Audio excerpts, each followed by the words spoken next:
Allez, d'ailleurs, on accueille Aude. Tu connais Aude Goni-Goubert? Non. Ben Aude, on accueille Aude Goni-Goubert. Ouais. C'est mon invité. Moi, je vais raconter toute une anecdote, c'est que Shirley m'a envoyé un texto en me disant viens à 20h. À 20h30, c'est fini. Il est 22h16. Je me suis retenue un long moment, puis j'ai fini par commander des bières. Aucune. Ça va, donc t'es pété là un peu? Non, pas du tout, mais Ça je suis en forme. Ok. Ça va? Je t'emmerde? Non, pas du tout. Non, mais si ça t'emmerde, n'hésite Non, pas. mais regarde, je voulais te faire lire le texto qu'elle m'a envoyé. On a reçu Rendez-vous à 20h max sur place. Parce que c'est quoi? Tu entreras au plateau à 20h30 jusqu'à 20h45, 50. Ok pour toi? Il m'a dit, je crois qu'elle a copié et elle a envoyé le même à tout le monde en fait. Alors, si j'avais eu mon téléphone, je t'aurais montré le texto que j'ai envoyé en disant attention, Shirley m'a dit 20h à quelqu'un. Et je dis Shirley m'a dit 20h, mais tu sais, les horaires avec Shirley, donc peut-être ça sera 20h10. T'es mignonne. Voilà. Mais c'est vrai que c'est pas évident parce qu'on discute, on se rend compte qu'on n'a pas de. Il y a pas de, comme tu dis, on est libre. Mais ceci étant, c'était absolument intéressant. C'était cool, t'as kiffé ces 2 heures sans tout. Non, mais tout était cool, les gens étaient cool. Ouais, bon, il y a 200 personnes qui ont déjà passé cette porte, mais. qui font de allers-retours et moi, tout. J'ai trouvé ça super intéressant. Merci. Mais moi aussi, en fait, et c'est vrai que d'un coup ça va très vite et je me dis, oh putain, le temps. Et toi, t'es en train de rouler sur mon plateau. Lui, il est arrivé il y a 4 minutes, d'accord? Il a pas le droit d'être là. Non, mais c'est ça pas fait normal. 4 minutes qu'il est là. C'est pas du tout normal que tu sois là. Qui t'a invité? Alors, je sais pas. Est-ce que tu connais Aude ou pas du tout, Sébastien? Non, mais je vais la découvrir. Mais je t'en prie. Oh, tu connais Sébastien? Bien sûr, Ah, bah oui. évidemment. Toute ma jeunesse. Il y a Sébastien C'est pas vrai, Follin j'avais déjà 65 et Sébastien Follin enfant à côté de Aude.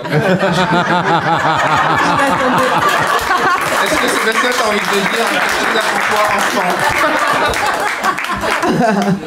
Il est con. Roule. Aude, Virago, on parle de Virago. Ah ouais, directement. Non, parce qu'en fait, moi j'ai bien suivi parce le cours d'émission. À chaque fois, tu disais ouais, comment on s'est rencontrés, oui, machin. Ah oui, tu veux qu'on commence tout de suite la mécanique, parce que moi je préfère. Est-ce que tu te rappelles déjà? Ah ouais, c'est vrai. Je préfère qu'on rentre tout de suite dans un moment gênant. Enfin, je sais pas si on a la même version du truc. Je me rappelle pas, moi, à chaque fois des premières fois avec les gens. Moi je me rappelle toujours des premières fois. Douloureux. Non, mais moi on s'est rencontrés à Montreux. C'était ça. On s'est rencontrés à Montreux où je suis la meuf la moins humoriste du monde qui a traîné le plus dans sa vie avec des humoristes. Ouais. C'est-à-dire que Noman il arrive. Noman il arrive et hey, comment ça va? Pourquoi on ne voit plus? Parce que je suis pas humoriste. Donc, je savais pas, moi je pensais qu'elle montait sur scène. Les gens croient ça. Tu traînais beaucoup au festival. Je traînais beaucoup partout, l'alcool est gratuit. Donc on s'est rencontrés à Montreux et je me faisais inviter en ayant des non-concepts, ce qui me permettait d'être là. Et donc je suis venue avec un non-concept et je dis hey Shirley, ça te dirait on fasse un truc ensemble? Et tu m'as dit ouais génial, on fait un épisode et tu viens, tu me dragues. Ok. Attends, on joue un utile à agréable, mon pote. Et ce non-concept a très vite dérivé dans un truc qui on n'a pas maîtrisé. Ne ressemble à rien. On est d'accord. J'étais très angoissée. Mais je l'ai montré à Rémi tout à l'heure dans le train et il a pas fini la vidéo. Non, il a pas fini. J'étais très angoissée. Je la dépose, je suis pas bien. Voilà. Et c'est moi en fait, je sortais d'engrenage. Je venais de tourner Engrenage et je savais plus jouer des trucs. Je savais plus jouer des trucs un peu légers. Je jouais trop sérieux. Et donc je devais faire une meuf. Tu toquais à ma porte de chambre d'hôtel. Bon, n'en parlons plus vraiment. Non, c'est vrai. Bon, voilà. Regardez sur YouTube. Mais ça n'empêche pas qu'après nous sommes restés en contact et que je t'ai invité. J'en ai pas voulu. Moi non plus. C'est vrai. Et aujourd'hui, tu m'as réinvité effectivement sur Virago. Absolument. Vous connaissez Virago? Oui. Deux personnes. Ça fait plaisir. Waouh, génial. Qu'est-ce que Virago alors? 700 nouveaux abonnés ce soir. Virago, c'est moi à la base je suis actrice. Voilà, je suis actrice. J'ai beaucoup travaillé dans les programmes des autres. J'ai beaucoup travaillé dans les programmes dirigés par des mecs. Et j'ai eu envie d'être leader de mon propre projet et de monter ma chaîne avec le programme Virago, qui sont des chroniques historiques, humoristiques et féministes sur les femmes qui ont changé le monde et dont on a peu, voire jamais entendu parler. Et donc je suis à la fois chroniqueuse et à la fois les personnages dans des cadres qui s'animent et on discute autour de la vie de cette femme-là. Et en l'occurrence, j'ai invité Shirley pour un super épisode sur Amani Shaketo où elle me joue une guerrière nubienne incroyablement badass. Donc je vous invite à aller voir cet épisode. Ah oui, il y a quelqu'un qui s'en rappelle. Ah ouais, tu vois, ça c'est vraiment hyper classe et hyper humiliant. Ah ouais, c'est ça. C'est Virago, je sais pas. avec Shirley, Amélie Cheketto, ouais, je vois. Voilà, les gens savent. Oui, le truc que Voilà. j'ai pas aimé. Mais non, mais Amélie Cheketto, ouais, c'était chouette parce que du coup, j'ai appris. Oh, la lumière. Je me demandais, en tant que femme qui fait des vidéos sur internet, est-ce que tu es d'accord avec l'analyse de Kian comme quoi 90% des commentaires sont plutôt généreux et gentils? Bah écoute, je fais pas partie du tout de la norme des meufs sur YouTube parce que j'ai beaucoup de chance, parce que j'ai une communauté extrêmement bienveillante. Ouais. Donc moi je pense que ça s'élève plutôt à 99,5% de commentaires bienveillants chez moi. Et les 0,5% sont plutôt à critiquer le fond de la personne dont je traite. Et moi je suis là, ok, moi je suis pas là pour dire cette meuf c'est la meilleure meuf du monde. Je suis juste là pour présenter des parcours et après les gens en discutent. Mais Et justement, la recherche là-dessus, ça doit pas être évident de pas se gourer, ça devient recherche d'histoire, quoi. Après, moi, je suis très psychorigide, tu sais, Ouais. tu me dis 20h, je suis là à 20h. Ouais, C'est moi, je suis un peu... je suis un peu ouf dans ma tête. Non, mais c'est vrai que, pour le coup, j'ai une vraie exigence et je pense que c'est là où j'ai une communauté bienveillante, c'est que les gens voient bien que je me fous pas de leur gueule. Ouais. Je présente des projets que j'ai travaillé comme une tarée mentale avant de Tu les fais jamais poster, d'erreur, quoi. Je peux faire des erreurs, mais le fait est que, en fait, non, mais le truc c'est que à chaque fois que j'écris un mot, je fais en sorte d'être inattaquable. Donc je sais pourquoi j'ai écrit ce mot-là et à ce moment-là qui l'a dit et pourquoi et comment, ce qui fait que je peux répondre à tout. Et tu vois, vous parliez des commentaires en début. Moi, je suis une ouf, je réponds à tout le monde. Tu réponds Tout le monde. Et gentiment. Je suis Al. Je suis Al. Je suis là, mon gars, je vois. Je te vois, m'agresse pas, je suis là. Parce qu'en fait, la plupart du temps, quand les gens essayent de faire t'es une femme, fais un gâteau. Tu sais, les gens essayent comme ça, ils essayent un peu. Ils tentent. Mais moi, ils essayent pas trop parce que je pense qu'ils ont peur de base. Ouais. Mais je leur réponds et souvent, 90% du temps, ça répond pardon madame. Et les 5% qui restent, ils effacent le commentaire. Ok. Donc je fais en sorte d'être un peu présente. C'est important, moi je pense que c'est bien aussi, ça fait partie de la personnalité, en ça fait, dépend toi, des gens, quoi. tu disais, il faut pas répondre. Et ben moi, je pense tout l'inverse. Non, moi je disais que je répondais pas parce que j'étais trop une Kaira. C'est le problème. Hein. Et moi, je parle mal. Alors, moi, je suis vraiment la non-Kaira de vraiment rien en moi n'est Kaira, sauf sur la chaîne des autres. C'est-à-dire que si on attaque mes potes, là, j'ai. Viens sur ma chaîne. J'ai été sur la chaîne de notre copine Eleanor Coste. Il y a quelqu'un qui lui a fait un mauvais commentaire et je l'ai traité d'enculeur de mouche. Et, ah ouais, t'es une malade. Et en fait, ça m'a libérée d'un truc. Ça m'a libérée. Attends, t'as écrit enculeur de mouche. Ouais, j'ai dit. Attends. Je reste vengé, Lolo. J'ai dit. Vous êtes un enculeur de mouche. Ben non, mais j'ai quand même un standing à tenir. Il y a l'élégance. Mais ça m'a libérée d'un truc, c'est-à-dire que moi je suis très pédagogue sur ma chaîne, énorme. Enfin vraiment, je suis Donc tu as une bonne expliqué comment personne. enculer la mouche après, non? Et après, c'était pas ma chaîne. Ah d'accord, ok. Donc là, d'accord, je me suis juste dit, ouh, je vais lâcher une insulte parce que c'est pas ma chaîne. Voilà, mais voilà. Mais j'essaie d'être hyper pédagogue et je pense que plus tu laisses une impunité de laisser un mec te dire de la merde. Bah tu fais et tu lui dis rien derrière, ben il va dans 8 autres chaînes pour dire de la merde. Moi je dis bonjour, il y a une équipe de 9 personnes qui travaillent sur ce projet, qui passent des mois, qui travaillent là-dessus. Peux-tu développer ton propos? En général les gens s'arrêtent. Bah oui. Ou alors les gens me disent t'as un corps carré. Et je dis c'est quoi le rapport? Ouais. J'interviens. Il est même pas invité. Je suis même pas invité à la base, mais voilà. J'ai osé m'installer là. T'as tout à fait raison. En fait, tu prends YouTube comme ça devrait être. En fait, aujourd'hui, tu sais, les humoristes, on a peur de laisser nos sketchs sur YouTube parce qu'on se dit ouais, mais après les gens ils vont voir nos sketchs, ils viennent un peu nous voir en spectacle. Ça, on a souvent ce truc. En fait, YouTube, c'est une espèce de comédie club géant. Et les commentaires, en fait, c'est comme des hecklers, tu vois, qui viennent et puis te balancent des merdes. Et sur On te dit ça en vrai, toi? On est beaucoup trop près. C'est la première fois que je de notre vie. C'est normal. J'ai jamais cru que je serais si près. J'ai envie de te toucher. Ouais, franchement, je pourrais être ambassadeur. Oh putain, tu m'as fait un effet. T'as compris ce que je veux dire ou pas? J'ai tout à fait compris.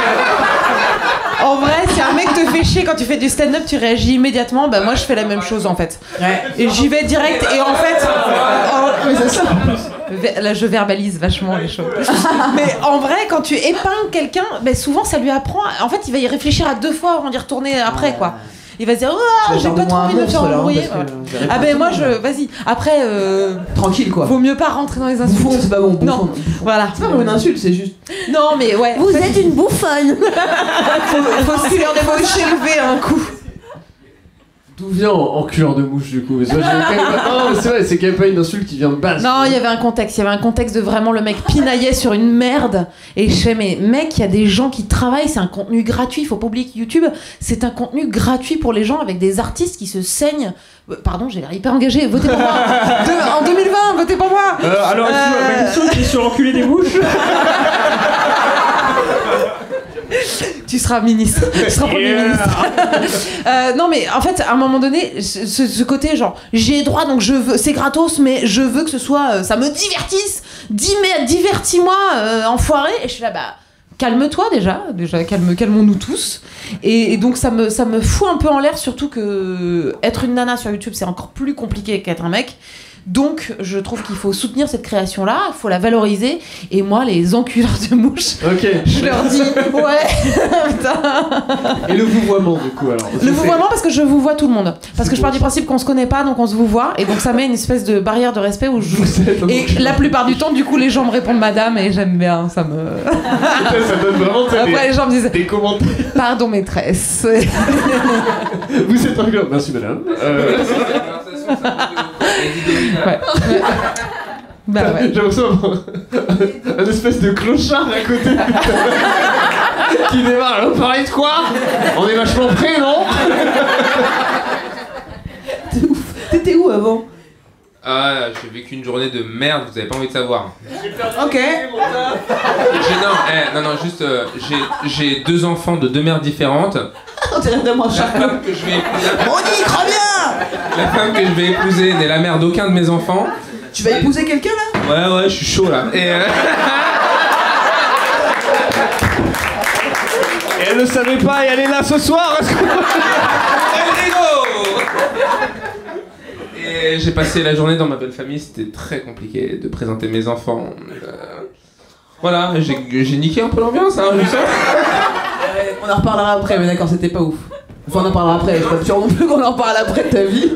Oh, merci, chef. Wafik, le gérant du jardin sauvage. Je crois que le chef, il en voulait un aussi. Ça va regarder la bouteille, ça te dérange pas. Merci. Non, on peut pas fumer là, non, monsieur. J'ai vraiment eu cet affreux regard de. Il lui apporte de l'alcool, qu'est-ce que je bois moi? C'est mieux, c'est pas mieux, c'est mieux.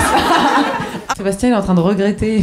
Tu connais Denis Goubert? Non, j'aurais préféré me casser. Non, mais ça a l'air super. D'ailleurs, je voulais quand même te dire pardon, excuse-moi, et après Non, tu es encore la dernière personne au monde à faire l'effort de dire mon nom. Ouais, en entier, plus personne, même mes parents ont arrêté. C'est vrai? Mais ouais, mes parents ils m'appellent OGG maintenant, bon ils ont lâché l'affaire, ils ont fait notre nom c'est trop compliqué, on va. Voilà. Ok, moi je l'aime bien, Denis Goubert. Ouais, mais regarde, moi je. GG.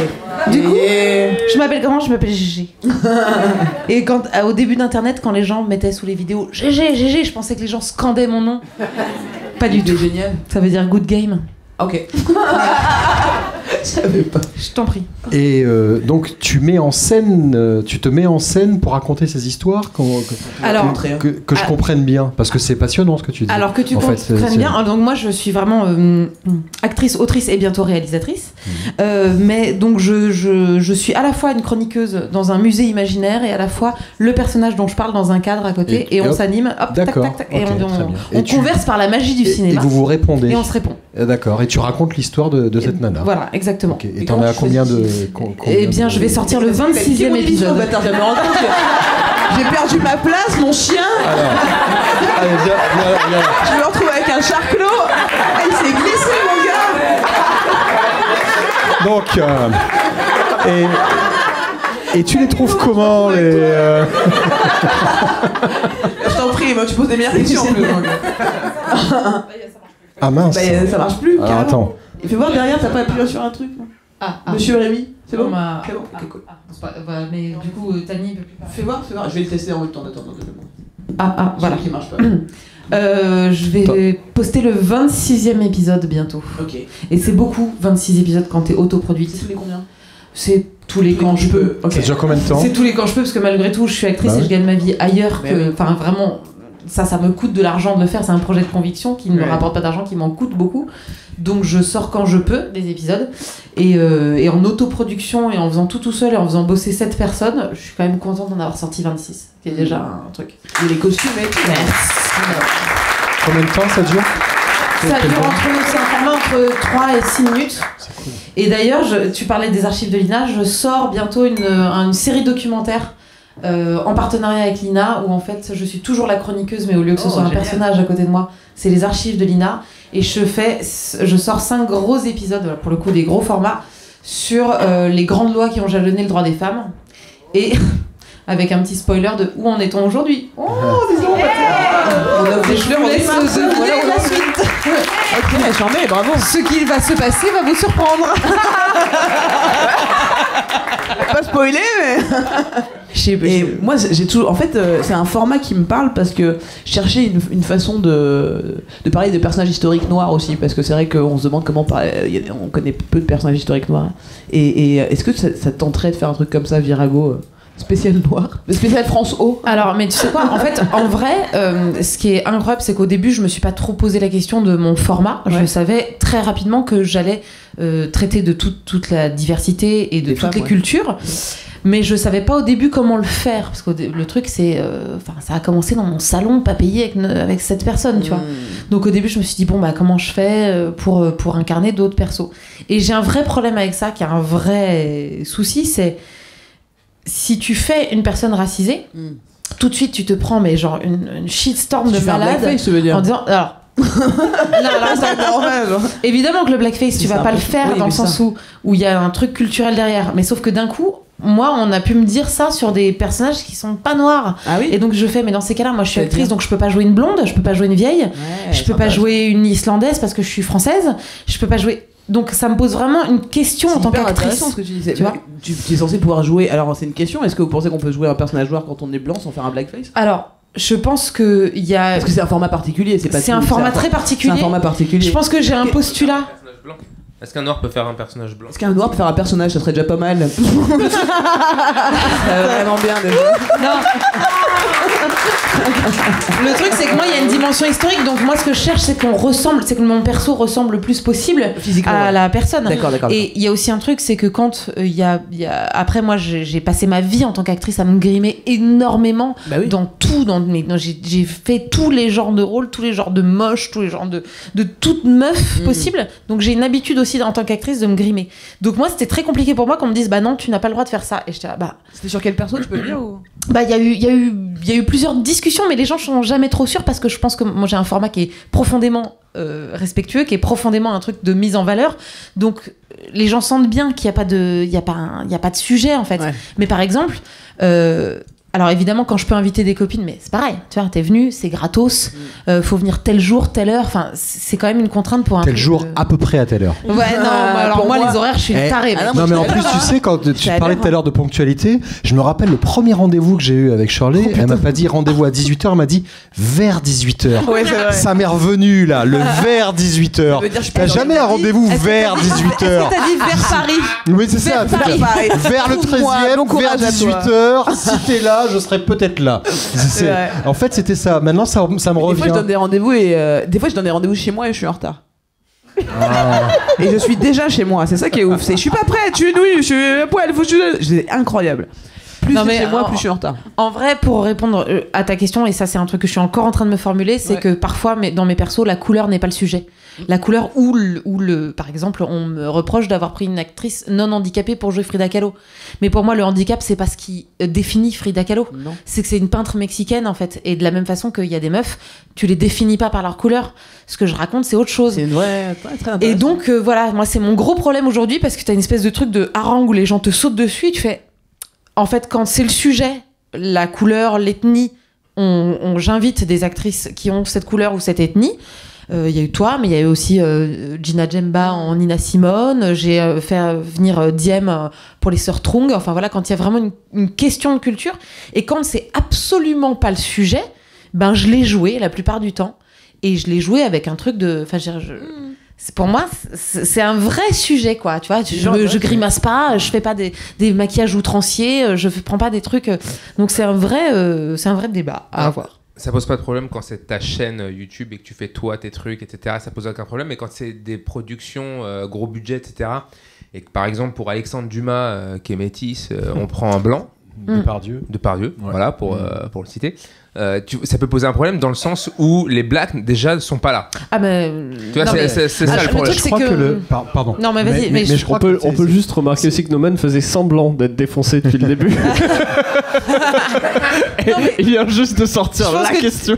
Est-ce qu'on a viré très politique quand le podcast est passé par tous les états? On a parlé de chiens, on a parlé de plein, on a parlé de branlette avec Kian, et là on a viré extrêmement vidéo gag. On a même parlé d'un mec qui baisait une baleine. Absolument, on a parlé de la gueule des cachalots. Est-ce que le cachalot est cinématographique? Voilà, exactement. Là, on a viré très loin. Je crois que t'as mis le doigt sur le sujet. C'est pas tant de prendre un acteur noir pour jouer un noir ou un blanc pour jouer un blanc, quoi que ce soit. Le problème, c'est que si les gens se sentaient bien représentés, ça poserait pas de problème. Si globalement il y avait des noirs en proportion égale à ce qu'il y a dans la société sur les écrans, le jour où Depardieu joue Alexandre Dumas, mais ça pose pas de souci.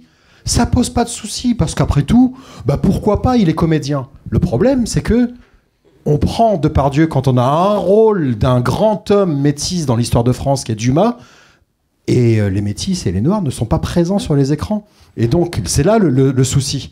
C'est comme, je pense, les humoristes, tu sais, il y a eu des gros débats sur les blagues racistes, etc. Il y en a eu beaucoup. Si tu te sens bien représenté et pas du tout stigmatisé, tu te crispes pas, tu rigoles avec les gars. Sauf que t'es tout le temps caricaturé, donc à un moment donné, tu vois l'autre qui sort sa blague sur les Chinois, tu dis putain, arrête quoi, ça va, arrête 2 secondes. Enfin, je pense, c'est vraiment mon point de vue. Ça met l'accent sur. C'est la représentation. Voilà, ça met l'accent sur le manque de représentation. Bizarrement assez incroyable avec du coup qu'est-ce qu'on a fait au bon Dieu, c'est que ce film cartonne parce que d'un coup, même si c'est raciste, on a des gens qui sont représentés et les gens se sentent, ils s'identifient à ces gens-là. Ils font l'asiatique c'est moi, le noir c'est moi, et c'est d'une tristesse sans nom parce qu'ils se sentent représentés, donc ils rient à un truc qui est quand même raciste. Ben oui, parce qu'en fait, ils incarnent leurs origines. Après, c'est le truc de représentation, et moi je suis là, enfin déjà en tant que meuf, j'ai l'impression d'être une minorité alors qu'on est 53% de la population. Moi je suis là j'aimerais déjà de base qu'il y ait plus de meufs. Après, moi, comme je voulais qu'il y ait des meufs sur YouTube, je vais en tant que meuf, et je parle de meufs pour faire une espèce de coup double. Donc après, je suis là, mais lancez-vous vraiment, si vous n'êtes pas en accord avec ce que je fais, lancez-vous. Et on m'a vachement, moi en fait, autant sur le côté représentation de couleur, j'étais pas trop gênée parce que je suis très en phase avec ce que je fais, ce que je pense. Quand on m'a interpellée sur le sujet du handicap, j'étais là, merde, putain, mais pardon, je dis beaucoup de vulgarité. On est sur YouTube, on s'en fout. Non, mais ça fait 4 saisons que je suis dans la série Vestiaire sur France 2, qui a 98% de comédiens handicapés. Et moi, mais je peux pas dire, donc je suis pas totalement. Enfin voilà.